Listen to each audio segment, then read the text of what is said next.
Welcome everybody. Yes, well, recording is in process. Welcome everybody.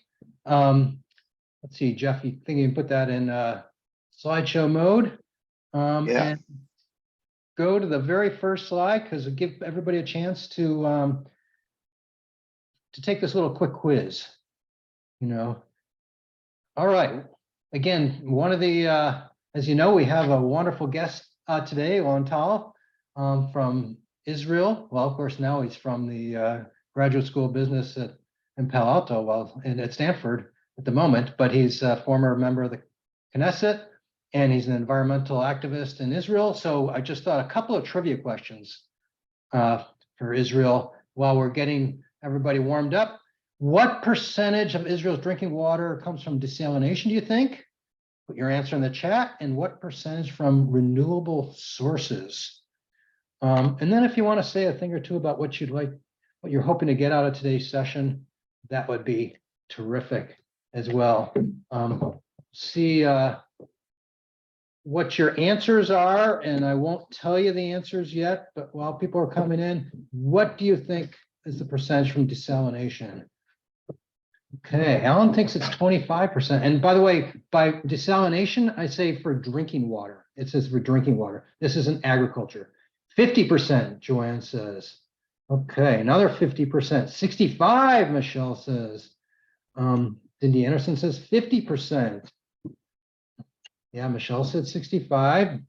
Any other guesses on how much of the drinking water, what percentage comes from desalination?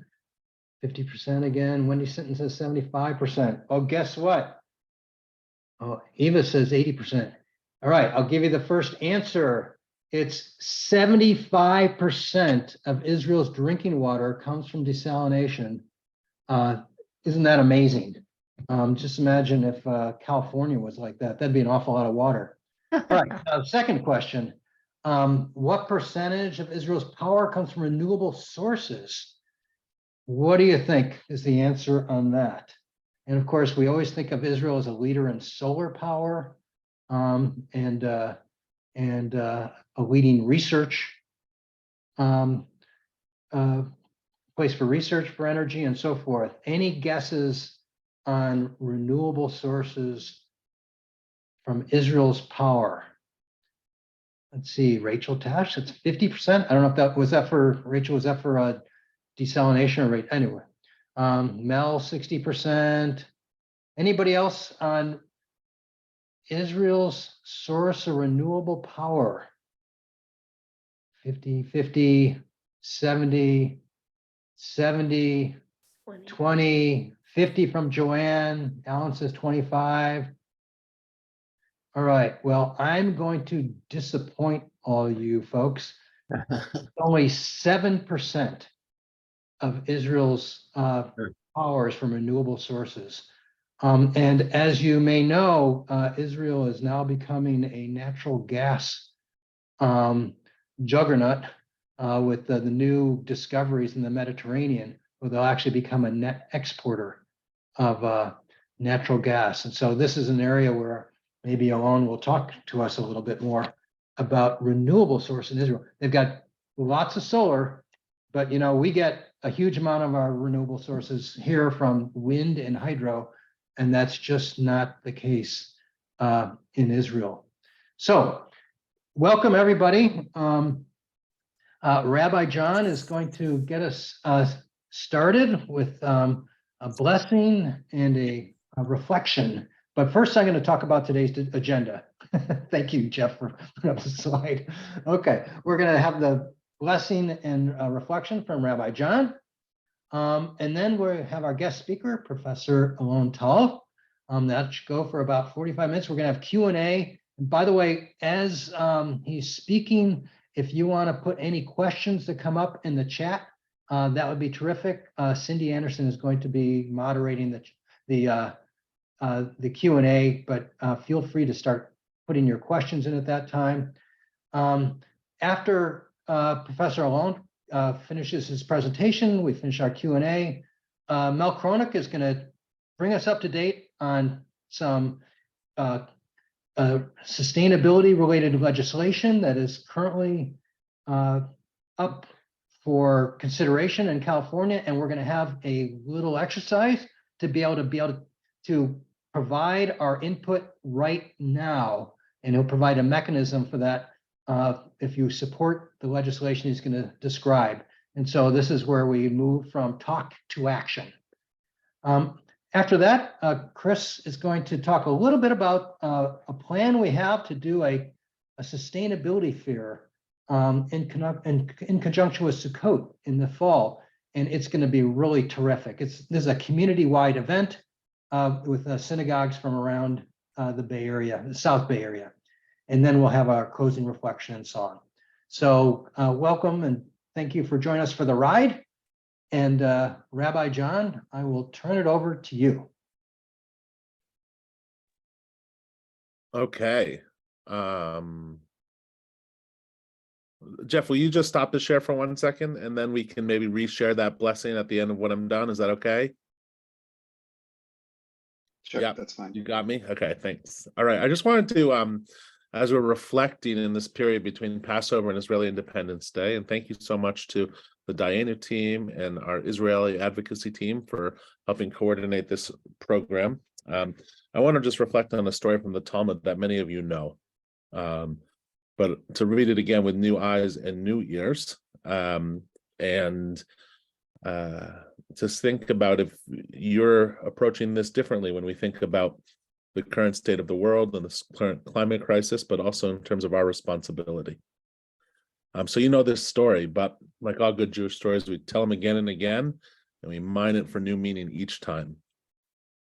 A long time ago, there lived a wise man named Honi. One spring day, while on a walk, he noticed a very old man planting a carob tree. Honi asked, "Excuse me, sir, but how long does it take for this tree to bear fruit?" And the man replied, "In about 70 years.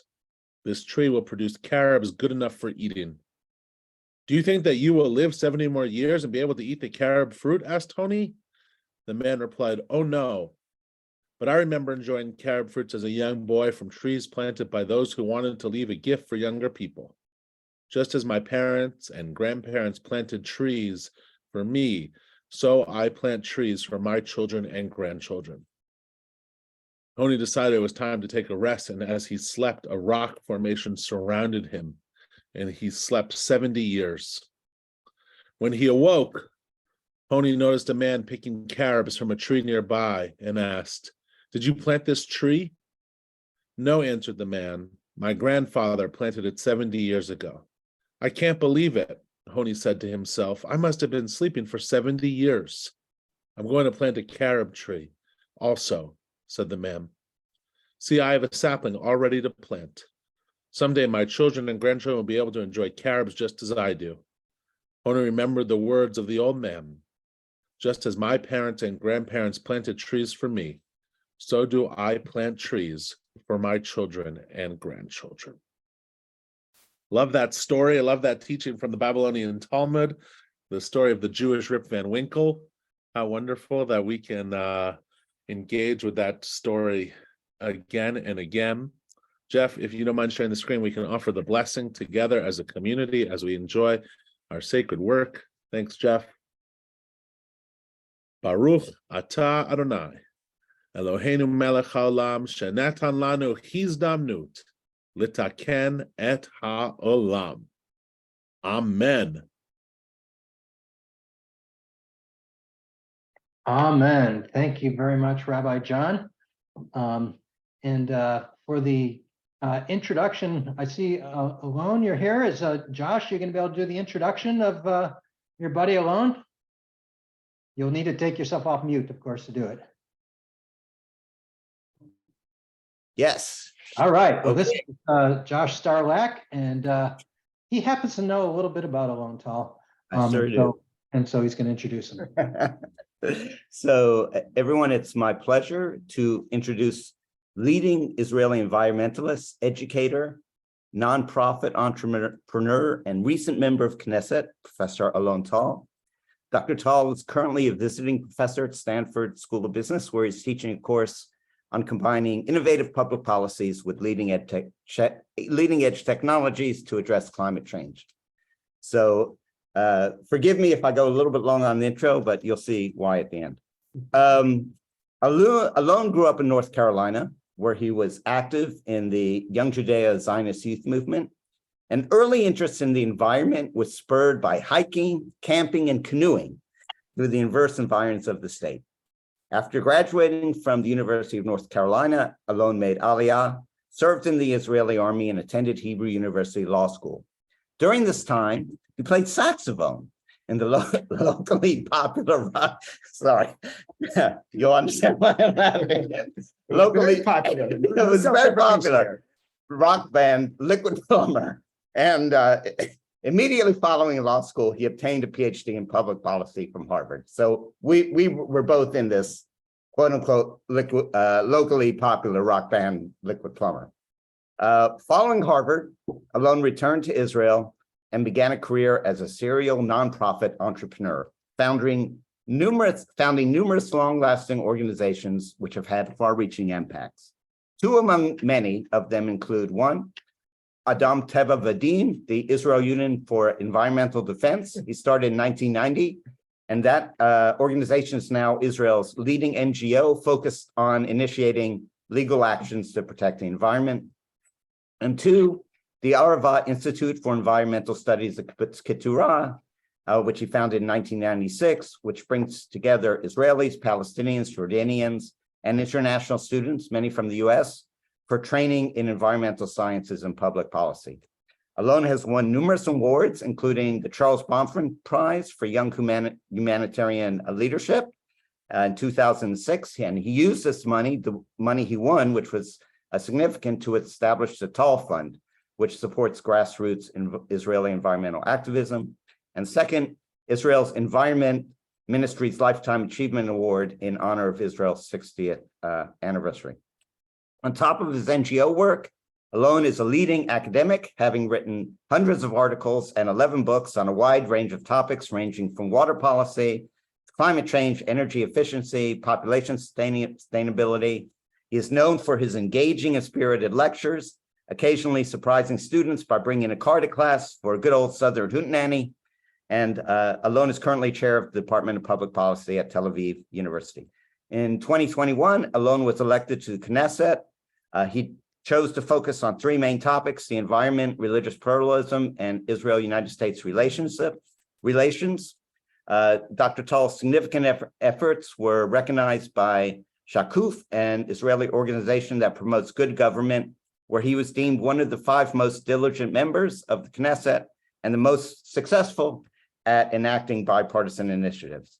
So on a personal note, and this is again why I indulge myself with the long introduction, Alon and I have been friends since the age of 4. My wife Sylvia and I, and Alon and his wife Robin, who's a successful entrepreneur in her own right, are friends in a similar way that Alon and I were when we were growing up playing tennis and traipsing through the woods as kids together. And our children are like cousins to each other. So I think I can offer little insight into Alon's personality and aspects of Alon's personality that may partially explain his prodigious accomplishments.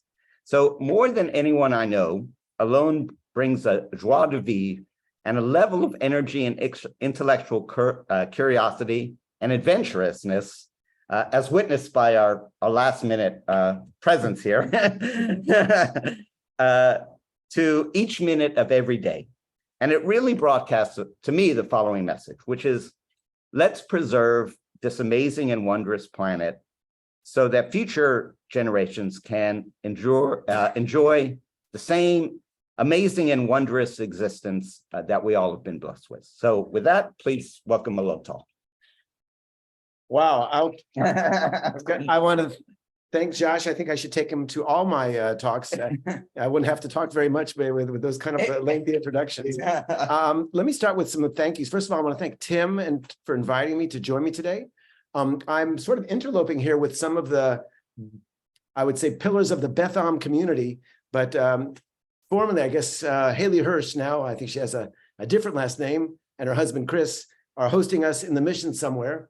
And we're delighted because it's really only about a 15-20-minute walk from the Chase basketball stadium. And as you can say, I am gold-blooded, and what a game it was. And lucky for us, it didn't go into overtime, because then I would have been faced with a true dilemma. And I don't know, Tim, which I would have decided, but thank goodness Harrison Barnes misses the three, and the rest is history. Before I get going, I'm glad the rabbi started off with that particular midrash, and I felt like, since I'm talking to a synagogue group, or a group that's steeped in Torah, I'll share my own, since I'm talking about climate change, my own favorite midrash, which comes from Vayikra Rabbah, which is one you may be familiar with, about the people who are out in a boat, and a guy pulls out a drill, and he starts to drill in the boat. And everybody says, what are you doing? And he says, I'm drilling in a boat. And they said, well, think twice about it. He said, what's it a concern to you? He says, well, if you drill in the boat, we all drown together. So that is kind of a pretty good metaphor for the climate crisis that we're in. This is a unique ecological challenge, but I think it's a unique challenge to the international community, because everybody has to be involved. It's not enough if Europe reduces its carbon footprint to net zero, and if everybody in California puts solar panels on its roofs. We have billions of people in the developing countries that are going to have to get on board as well. But the thing about a problem as big as climate change is that it's so big that there's something that everybody can do. So what I'm going to do is hopefully talk for about 25 minutes. I'll race through several slides, which I can do. I think I got them, Tim. We're all set for that. And then I'm happy to answer any questions. Some of you who are familiar with Israeli politics and perhaps even concerned about some of the more recent developments, if you would like to have any explanations, I'm willing to talk about anything. I'm a professor, so if I don't know the answer, I'll make it up. And I'm delighted really to be able to join you all in Beth Am and the Dayenu group. It's really a great honor, and thank you very much. So with that, I'll begin to share my screen and hopefully share some thoughts about climate change. So what I'm going to do is talk about 10 things that matter in 25 minutes. That's the goal. And let's see about the first thing that matters. We'll start with the bad news. The climate crisis is getting worse. We've known about global warming. Gosh, I remember I heard it the first time in graduate school when I took a course at MIT, and there was a professor who came and said, all my life, he's an engineer, my goal was to get to perfect combustion, so we wouldn't have carbon monoxide, we have carbon dioxide, and I understand that's the problem. And that was in the 1980s. So here we are, almost 40 years later, and we really haven't figured it out. And for those of us who deal in climate, I always try to use the analogy of a blanket. When you're cold in the wintertime and you're on a camping trip, and you throw another blanket on you because that'll keep the heat in warmer. And that's exactly what we're doing with our atmosphere, that the atmosphere naturally keeps in heat.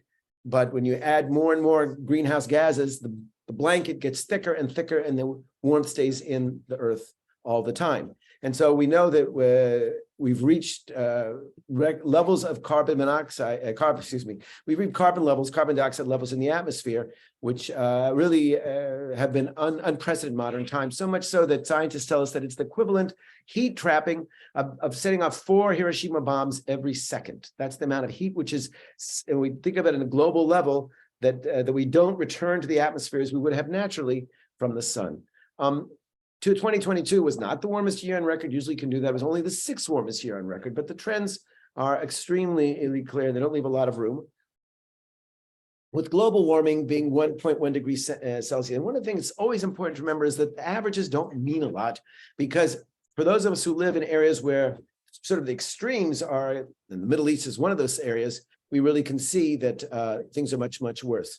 But if you take a look at where California is going, both in terms of the heat there, I think that you made a wise decision to spend your invest into your real estate and community here in Northern California, because it's gonna be damn hot in the South.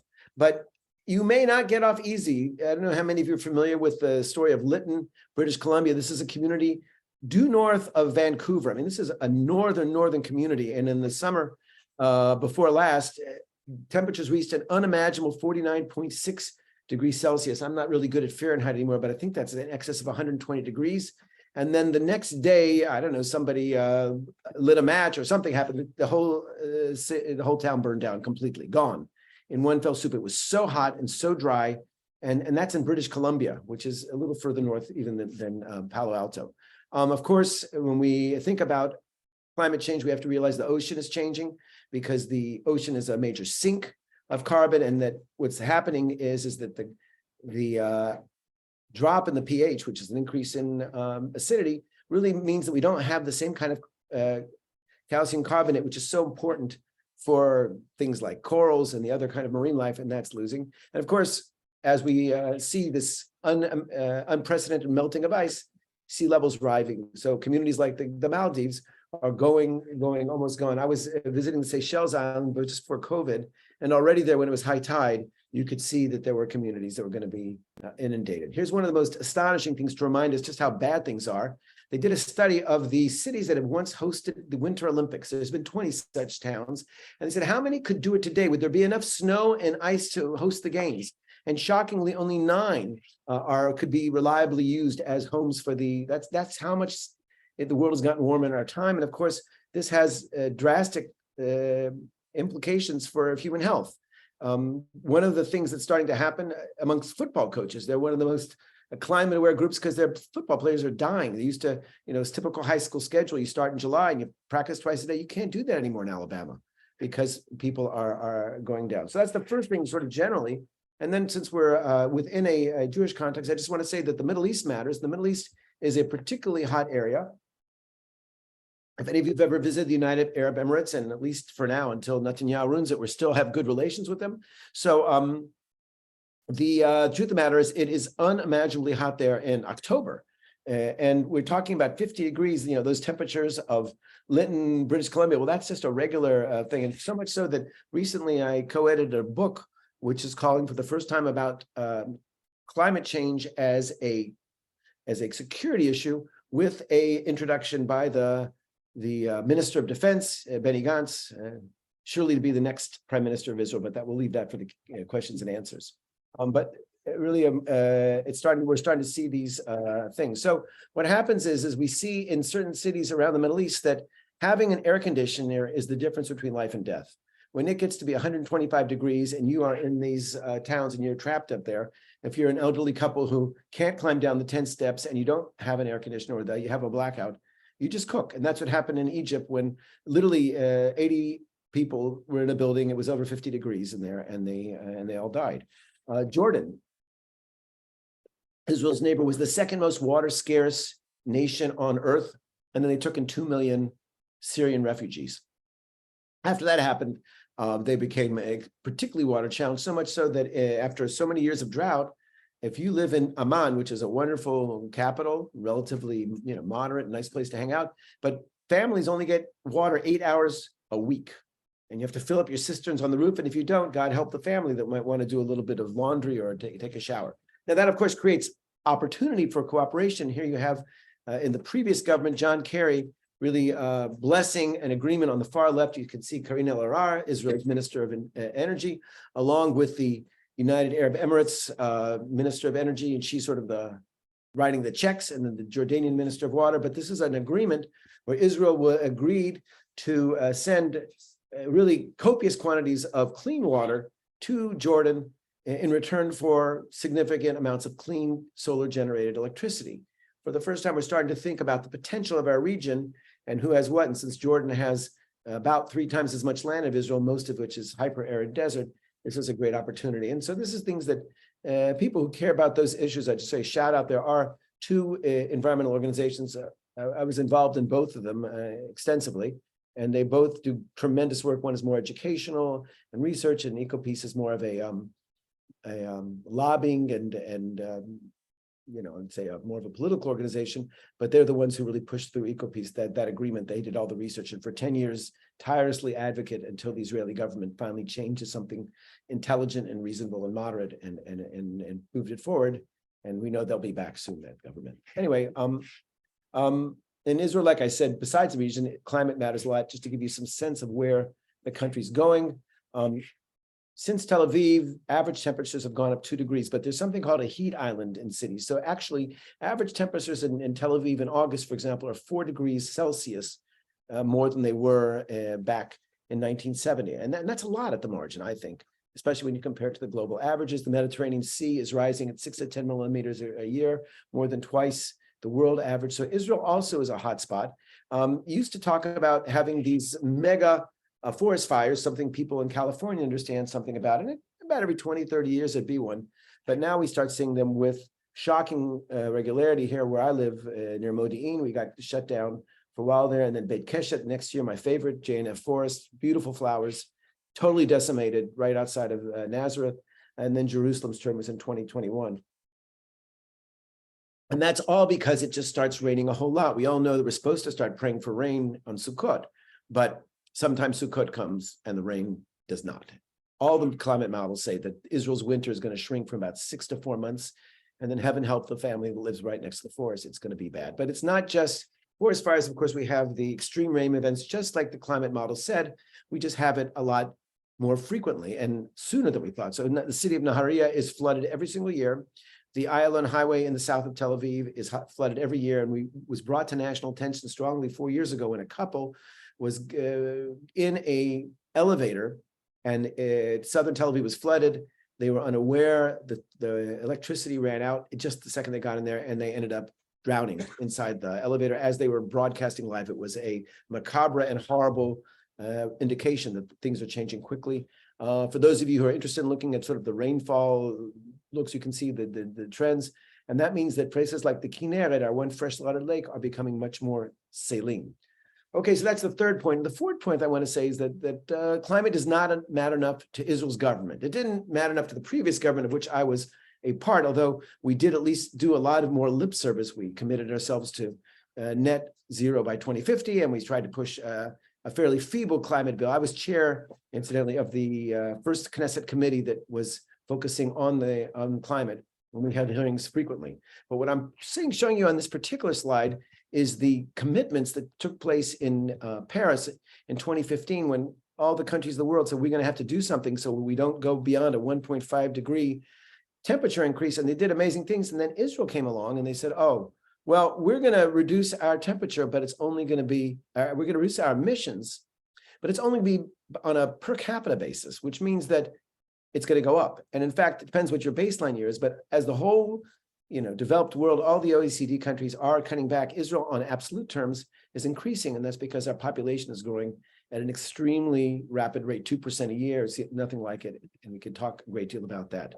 Here's the headlines from the weekend. I met at a sort of like a pep rally for the coalition. We had a gathering of members of Knesset and their wives. And it was 2 days before, it was Friday, and he left for the Glasgow climate conference that Saturday night. And he came up to me and I said, I want to congratulate you on this. You can see the year 2050. It says that Bennett will commit himself in Glasgow, 0 greenhouse gas emissions by 2050. And I said, Naftali, I probably said, Mr. Prime Minister, I imagine.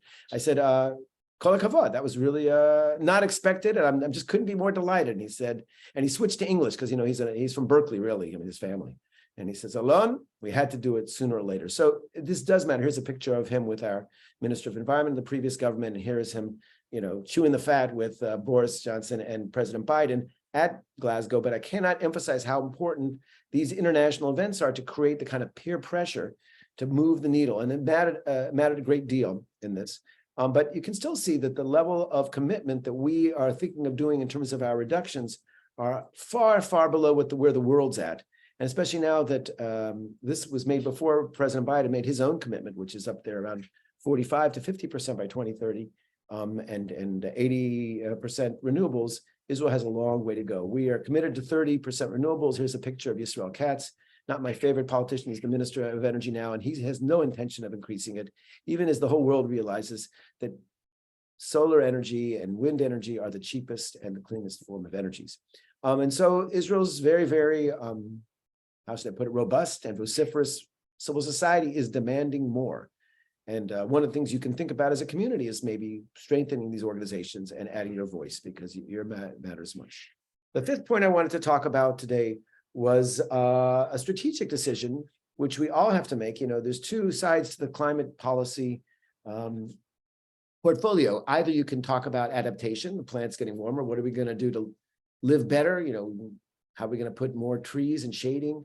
How are we going to have better drainage if we have flooding and the like, or mitigation? And unfortunately, Israel, because it's small, there's a lot of people think we should really only focus on adaptation. And indeed, there has been something rather dramatic. I mentioned Israel's water at Israel. This is the so-called reverse national water carrier. For those of you familiar with Israel's hydrological history, in the 1950s, we started building a national water carrier, which essentially delivered the massive amounts of water which fall in the Galilee down to the Negev. And this was an amazing project. It allowed the desert to bloom. It created water at the same price. But I don't have to tell people in Northern California about, Southerners stealing their water. You guys know all about it. But it really was an important stage. But now all of a sudden, because of climate change, the Kinneret Lake, as I showed you, has very little to give. And so what they're doing now is taking water from the coast, from the desalination plants, and bringing it into the Kinneret, returning the Kinneret to its natural levels, and then pumping it over to Jordan. And that's a real new change. And that's all 100% a climate adaptation project. Here's another idea, bringing water up from Aqaba to Jordan. All these ideas. So these are things that are happening.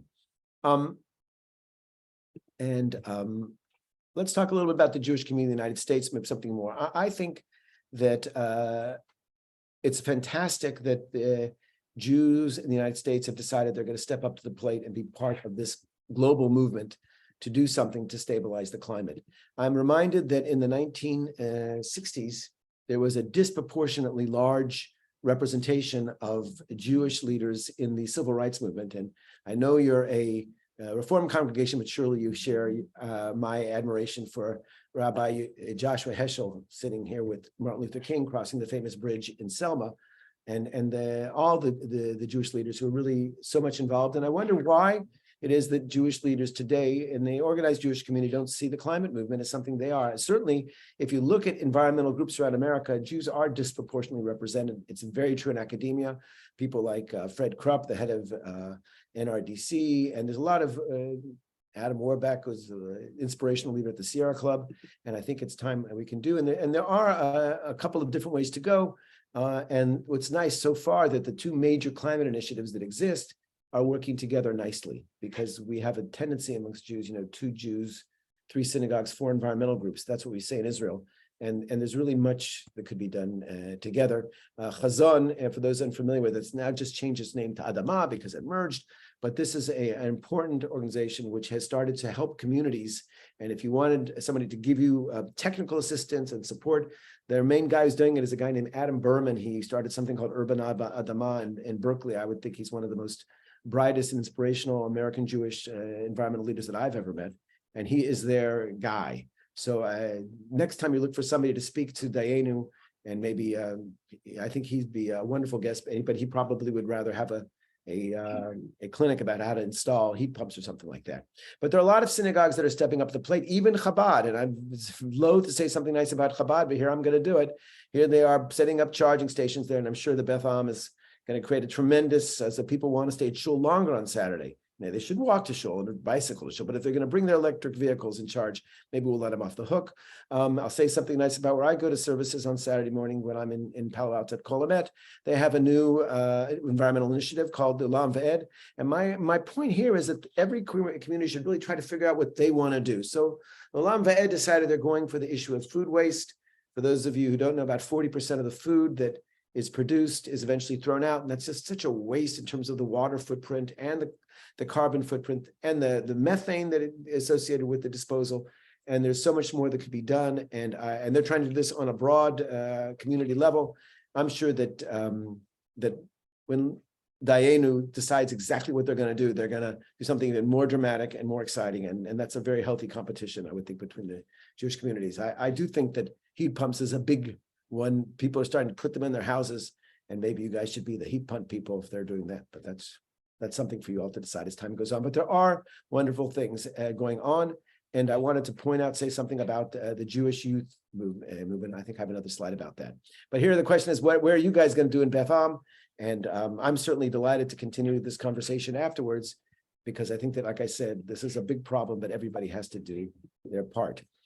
Climate tech matters. I'm teaching a course at Stanford. I'm blown away by the idealism of MBA students, not necessarily a group which is usually, classified as dreamers. And yet on this issue of climate tech, doing well by doing good, They are really, really passionate, and it's really, really exciting to see what's going on. Here's a picture from Israel of agri-tech. There's a lot of exciting things going on in Israel in terms of climate tech. That's one of the things I did as chair of my committee. I could go visit some of these incredible places, but not just in Israel. Here you have synagogues with serious solar generations on their roofs, whatever. I'm going to say something because I think it matters if we think about Israel, and that's the population matters a lot. And I've mentioned that already, that Israel's per capita emissions are coming down slowly, but the overall emissions are going up, and that's just, basic arithmetic, and we have to do better. And so I would remind us all of important research that was done years ago, already 4 years ago, 5 years ago, at the University of British Columbia, where they said, what can you do to reduce your carbon footprint? This is something I'm asked all the time. What specific things can I do if I want to be better? And you can do a lot. You can upgrade your eyeballs, you can hang out your clothes and give up your dryer, you can eat a plant-based diet, or move to an electric car, or drive your bicycle, even better. But 50 times better than everything is have one fewer children. Just saying. Now, that means you should have 2, but not necessarily 7 or 8 like certain groups in Israel have. And here you can see what this means globally when you look at the OECD's emissions, which are going down, and that the developing countries are having predominant carbon footprint against all conventional wisdom. And this is the profile that we have to think about globally. But Israel's population is well known. It's 1 million in 1950, and it's almost 10 million today. And we're going to have a real hard time doing our part when you have fertility, as you can see, 3.1 children per family. That's why we started an organization called Safuf, Israel Forum for Population, Environment, Society. So somebody who's passionate on these issues, and this is my main focus as an activist these days, on zero population growth. Okay, wrapping up, because I'm told you 25 minutes, we're almost there. Youth matter a lot. One of the exciting things for me about this as an Israeli is that all of a sudden I'm finding that when I go talk to people, they're in high school and universities, and they're exciting. You can see a picture of the climate march. It's the second largest march in Israel after the big gay pride parade in Tel Aviv. We have a very serious gay pride parade. It doesn't necessarily reach the dimensions or the vulgarity of the San Francisco one, but it's amazing. But you should come out there and just see. And what's exciting is you go there and you see soccer teams coming in their uniforms. It's not just, misfit tree hugging, kids or nerds who are, staying on the internet. No, it's the children. And I'll just tell you a story for a second to give you how widespread this is. One of the Israeli politicians, now she's the Minister of Environment, his name is Idit Silman. And I was close friends with her until she decided to throw the coalition under the bus and join Netanyahu, and so certain unforgivable sins. But we were very close for a while, and she was chair of the health committee and was the one who helped me create my subcommittee for climate. And she said, I'll tell you, it's very unusual for somebody from a rival party to give throw such a bone and do such a favor to a rival politician and allow them to have their own subcommittee. But I'm going to do it for the following reason. I said, what's the reason, Edith? She said, well, it's because of my son. I have a 15-year-old son, and he has a picture of a woman on his wall. I said, Edith, that's highly irregular for an Orthodox Israeli boy to have a picture of a woman as well. How do you allow it? And she says, well, it's Greta Thunberg, the Swedish climate activist. And I can't, for that's legitimate. So you can see if we've reached the Orthodox community in Israel with this. So it's very, very exciting. And what's exciting to me also is that one of the areas where I really feel we can bring Israeli youth and Israeli youth and Jewish youth from America. Here you can see the Strike for the Future is the name of the Israeli group. And they are, these kids, they prowl the Knesset by the dozens. And, if they always corner me, I say, but I did have a hearing. It's not enough, Alon. And they're all holding our feet to the fire, and good on them because they're correct. But one of the things that we did manage to do working with Chazon this summer, now Adama, was bring a delegation from the Jewish youth, climate youth from America to Israel to go with 12 from each group of Israeli youth climate leaders. And they spent a week going around Israel having an environmental tour. And then they spent a week at the convention of the parties, the COP27 in Sharm el-Sheikh, the climate. And it was an amazing meeting. And these were students who came over all from leading Ivy League campuses, maybe even a few of ours on the West Coast. I think there was one from Berkeley and a student from UCLA. And didn't come with exactly what I would say a very, very passionate pro-Israel orientation. quite the contrary. But this was something that they could get together, and meeting their colleagues, they all came, I think, transformed. And it showed me that this is something that we can all work together. So when we try to find ways to get our young people excited about Israel or being part of the Jewish people, I think that a climate involvement is there. So this is the last slide of the night. We can do it. I really do think that although there's damage that's already been done, how does Hal Gore end all of his talks? He always says now the following. He says, when we finally get to net zero, and hopefully we'll do it by 2050, but even if it's 2060, we'll start seeing changes, because half of the global warming potentially in the atmosphere is methane, and methane has a half-life of 10 years. So already the methane that is emitted is going to start falling out, and we'll start seeing temperature droppings and maybe a return to some sort of stability in our environment. So we can do it, but it won't happen unless everybody does something. And so I'm delighted that Betham is doing that. I understand that one of his last acts as president, Mr. Hirsch, is pushing the solar roofs, and I think that's to be commended. And I salute him and his congregation, but that's just a start.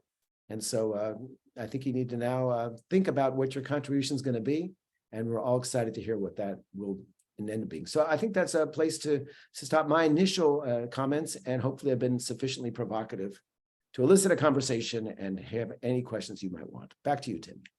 Oh, that's terrific, Tal, and maybe a little controversy here and there, but that's exactly what we're about. And we're doing a lot at Betham, and appreciate all the inspiration for what you're doing.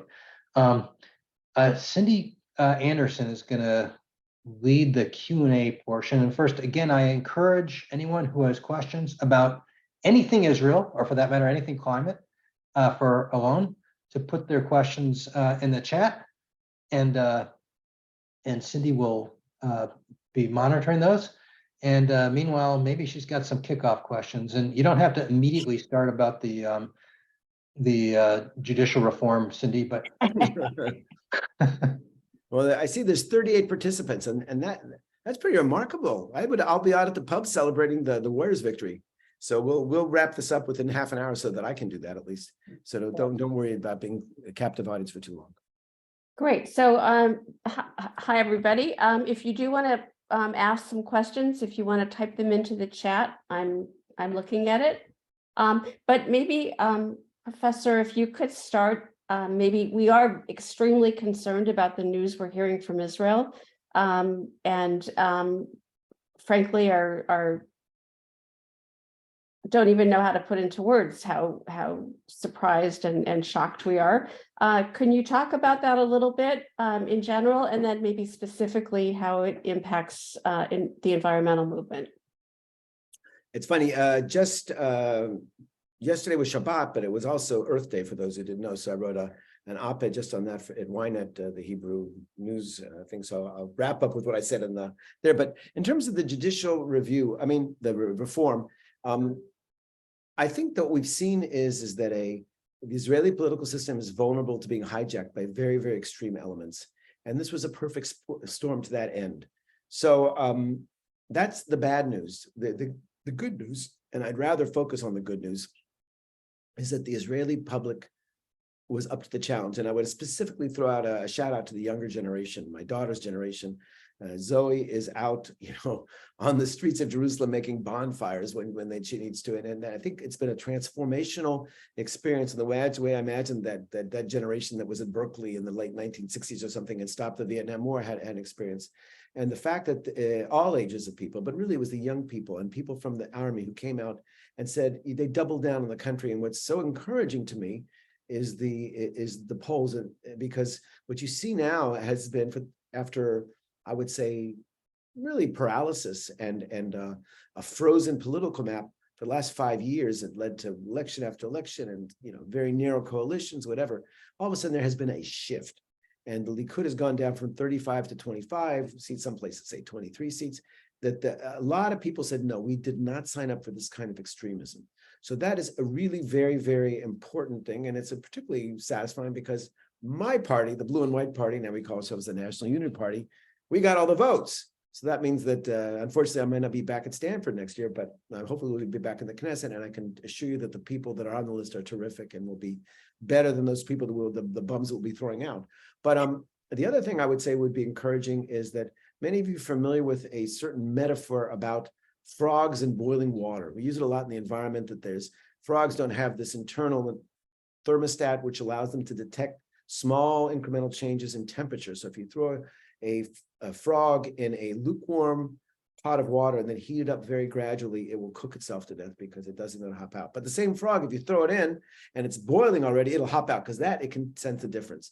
And I think what happened in this government is that we in the, I should say, the more moderate or traditional Zionist communities got thrown into a very hot pot of water. This is a scenario which might be, we might see it again in 30, 40 years. I don't want to be complacent about that. We see where the demography is going and who's having a lot of kids and how crazy their leadership is and what they're doing. And I think this gives us ample opportunity to create the kind of constitutional protections which we're going to need. And I think I go further, if I can say, I've become very, very interested in ideas of maybe Israel moving to more of a canton system where we give cultural autonomy to people. So then, and I don't like the notion that there's going to be a canton of ultra-Orthodox that, you know, relegates women to sit in the back of the bus.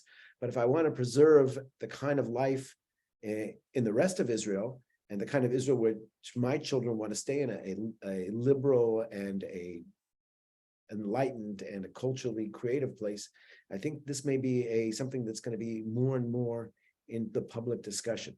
But I don't think we should despair. I think we should realize that the majority of Israelis did not want this crazy reform, and they have spoken, and Bibi Netanyahu has gotten the message, and I think it'll ultimately bring down the government, God willing. God willing, from your lips, right? To God's hand. He's listening.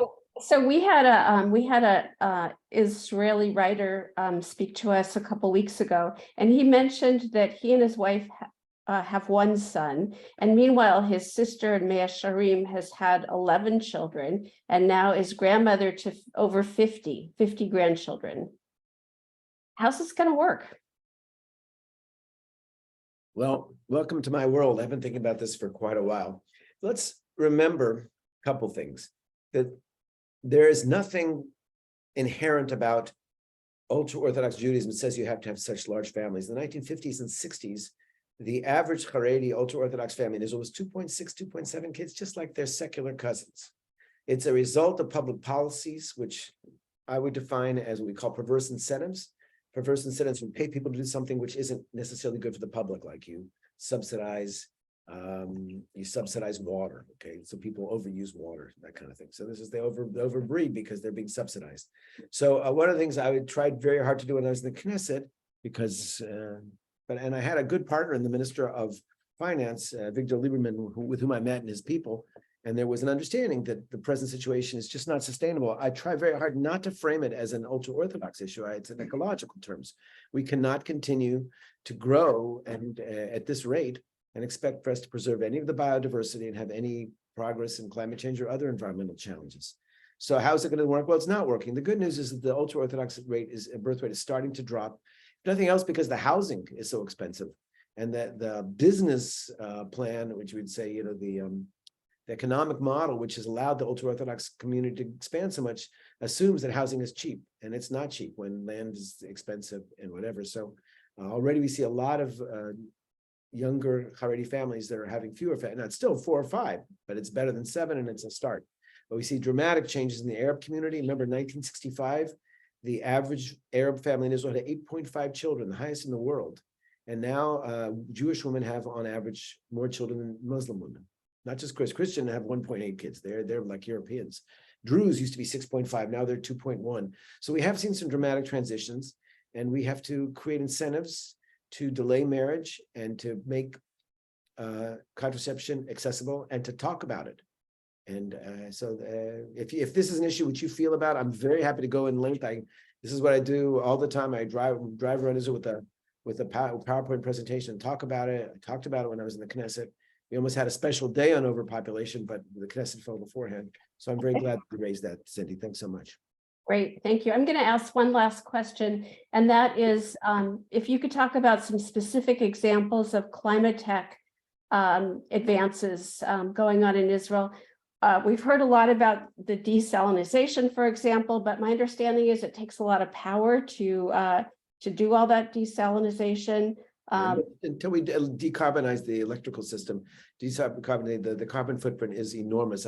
If you have a problem with insomnia, I'm happy to send you an article I wrote on that very topic about how much carbon footprint for Israel's water in the future is going to be.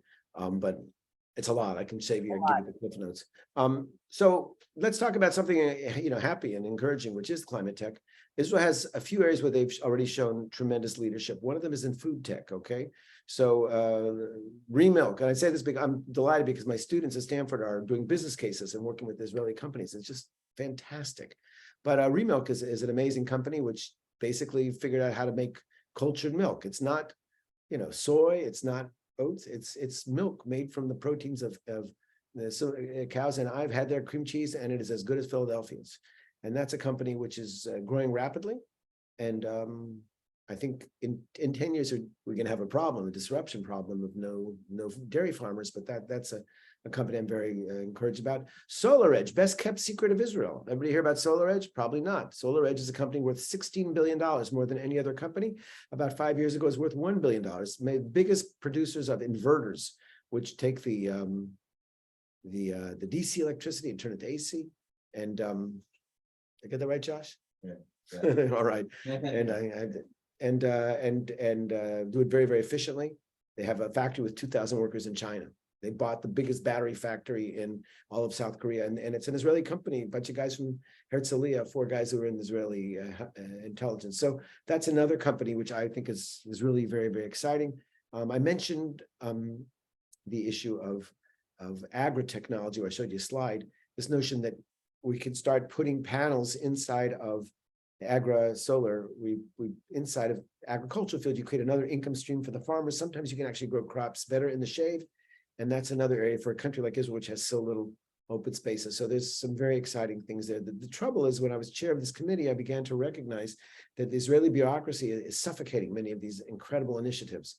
That was a very hard realization for me, who's something of a regulatory zealot. I see an environmental problem and slap a regulation on that. Usually is the best solution, but not necessarily. We want to encourage people to create real, long-lasting, cost-effective, climate solutions. So Israel has to think long and hard about that. And that's what I'm writing a book about. So when I figure it out, I can talk more about it.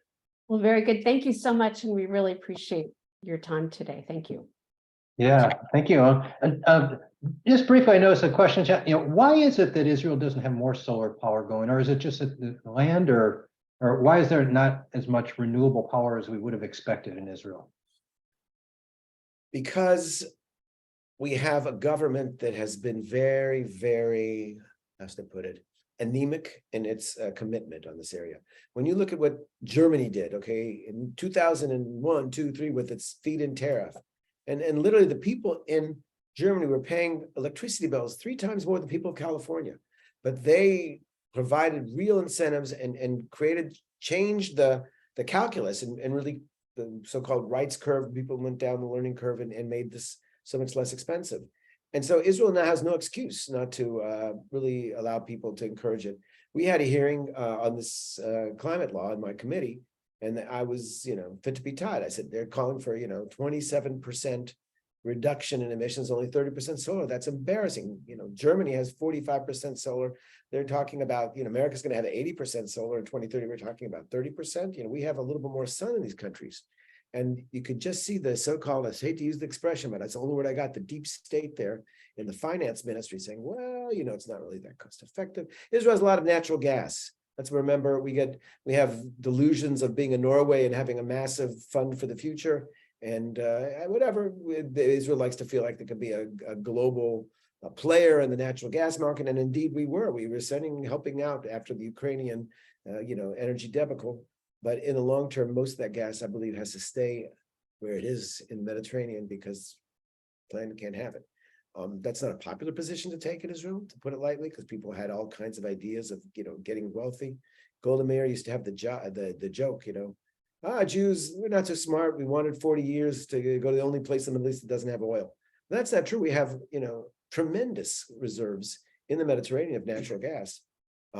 Just unfortunately, we discovered them late And if we discovered 20 years ago, this would be a very wealthy place. But I don't think the world's going to let us take it out. I hope not. All right, thank you very much. Appreciate it. And you're welcome to stick around. We're gonna, and I know that we're running late. We're gonna just run through a couple other things real quick here. Mel is just gonna briefly talk about some California legislation and about what RAC California is doing in terms of promoting climate legislation in this session, the California legislature. Jeff, I think if you can post. I'm going to sign off then, and well, thanks so much. All right, thanks very much, Alon.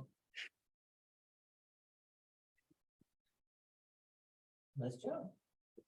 Okay, Mel, you got it. I had to unmute myself to hope everybody can hear me now. Just take advantage of these things. I want to talk a little bit, just for a few minutes, on things that our Dayenu Circle is doing to get us more involved in hopefully influencing the path of legislation in the state of California. We're working very closely now, and this touches on something that Alon said, with the Religious Action Center of the Reform Movement. For more than 6 decades, the Religious Action Center has been a hub for Jewish social justice work, and it represents the values of the largest and most diverse Jewish movement in North America. And RAC California, or RAC-CA, is the California effort of the Religious Action Center, and has committed itself to a multi-year program called Climate Tzedek to address the increasing concerns about climate change.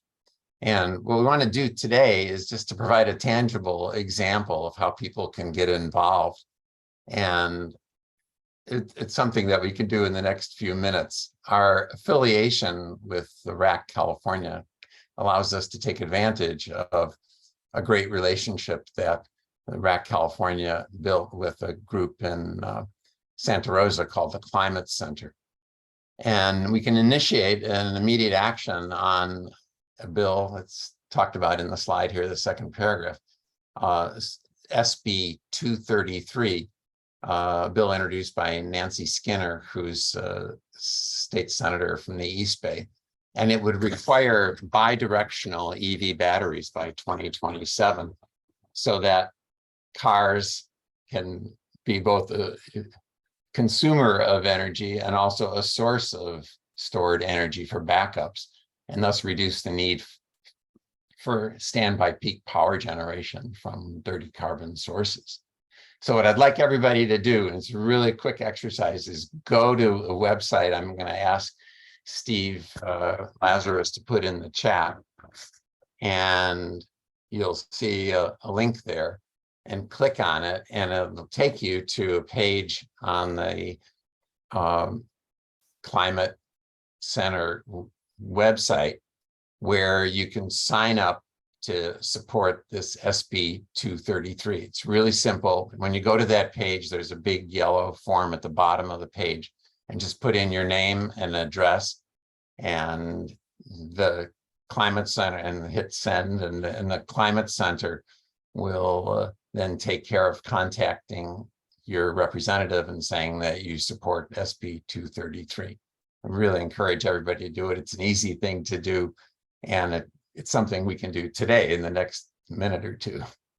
Okay. After you've sent in the form, I'd appreciate it if you would type in "I sent it" in the chat. It will allow us to really follow the number of people who are taking action. And there's one other thing that I want to make everybody aware of. The RAC California is holding a meeting for which I know over 200 people have already registered across the state. And it really gives you a sense of the leverage that we have by aligning ourselves with many Jewish congregations across the state of California. You'll see another link that Steve will put in the chat to a meeting, a Zoom meeting that the RAC California is organizing for this coming Wednesday, the 26th, just an hour and 15 minutes at 7 p.m. And this meeting will allow us to hear from Senator Henry Stern, who's got a key bill pending to accelerate California's climate goals. And you'll learn about other high priority pieces of legislation that we as a reformed congregation and as an affiliate of RAC California can make happen. So please sign up not only to the SB 233 endorsement, but also to attend the meeting on Wednesday night. And one special request I've gotten from Rabbi Julie Sachs-Taller, who's head of RAC California, is to encourage young people to attend this meeting. There actually will be a few young people that are actually on the program as part of the entire agenda for Wednesday night. And it's only an hour and 15 minutes, and it'll really give you a feeling that you're participating in something and moving the needle. Okay, it was important, I think, for Beth Am to get young people engaged, and now I think this is a way to extend that to really see the effect on, like I said, moving the needle on a lot of these environmental issues. So Great, thanks very much, Mel. Yeah, thank you. On the one that we just had, this SB 233, I want to mention that we had David Arfin join us a couple of months ago, and you remember what David's business was all about using sustainable power, storing sustainable power, so that they would not, and this is in New York, so they could reduce the standby peak power generation from dirty carbon sources, and how that would make a huge difference for New York. And they've got, and that's the basis, that's their business plan there. And here we might think, well, bidirectional EV batteries, what's the big deal? But it turns out there, if you put them all together, it's a lot of power, and it can do a lot. And so each of these initiatives seems small on their own, but they add up. And I'll say one more thing about RAC, that is, they're trying to be very focused. They've identified 4 bills for this session to put the wood behind their lobbying ball, or however you say it, as much as possible. And so that's why they're trying to be very focused and help us in understanding them, and then try to help us in seeing that these are passed. One of them is a Josh Becker bill, by the way. I don't remember what it is, but it's a Josh Becker bill. So thanks again, Mel, and I encourage anybody who's able to join with RAC, and particularly if we have any young folks. All right, let's move to the next slide. And Chris is going to talk about an event that we're really excited about planning for next fall. So we are planning to join together with our Jewish community here in the local area, a sustainability fair. The hope is that we're going to actually engage the community in really looking at what can we do, all of us as individuals, to drive our purchase power in the industry to make a difference. So what is it that we can do in our homes, in our transportation, in our gardens? What are the ways in which we can personally make choices that make sustainability an important factor in our life? Now, with that, we have to be looking at advocacy, and we will be talking about that, and every much of that will be addressed in it. We're going to be doing products, services, workshops. We're hoping to get youth engagement and have some adult learning. So please, what this is a plea for is to come and join us. There's a lot of positive energy. We're really excited about working as a community. So please contact me or Tim and let us know if you're interested in getting engaged in this fair. We have it tentatively set for October 22nd, and the location tentatively at Beth Am. So please, again, get involved. We'd love to be with you. Yeah, we just had our organizational meeting the other night, and lots of folks from congregations across the peninsula who are, and some of them are on the Zoom today, that are really interested in this. And this is, puts the community behind what can we do individually as a community for sustainability and having these tables and learning and all that together. So again, you can send a note if you don't know our email addresses directly, dayenu@bethlehem.org if you'd like to be part of that organization, but if not, pencil it in for October 22nd. Okay, so this has been terrific. Rabbi John, you want to have some closing thoughts for us, and you can move to the next slide, Jeff? Do we still have Rabbi John there? I know I saw him. I'm here. Can you hear me, Tim? The pinning is tricky. So I'd love to people maybe to put a reaction or reflection on something in the chat, what they're thinking about, a big idea, something bold, something creative. Maybe people sign up. Let's see. I'm not seeing the chat anymore. I don't know why that happened. Steve or Jeff, can you read it for if anyone's chatting? Let's see. I don't have any big ideas yet. All right. Well, that's okay. Irene did. We have thanks to all the speakers and organizers for an excellent program. And we have grateful that we now have had our second Earth Day Shabbat with youth involvement. Yeah, that was terrific. Well, I just want to say thanks to the Dayenu team. We continue, the work continues, right? The master continues to press more than ever. So we need to continue to be our shepherds of this land as we continue to till and tend it. It's a commitment of so many people here on this Zoom, and we continue to broaden. So I don't have much to add more than that. So thanks, Tim. All right, thank you very much. And well, in celebration of being together, maybe let's see, I don't know, Josh Starlack was maybe going to lead us in a Shechianu. He might not be there. They're probably off at the bar by now. Rabbi John, you want to lead us in the Shechianu?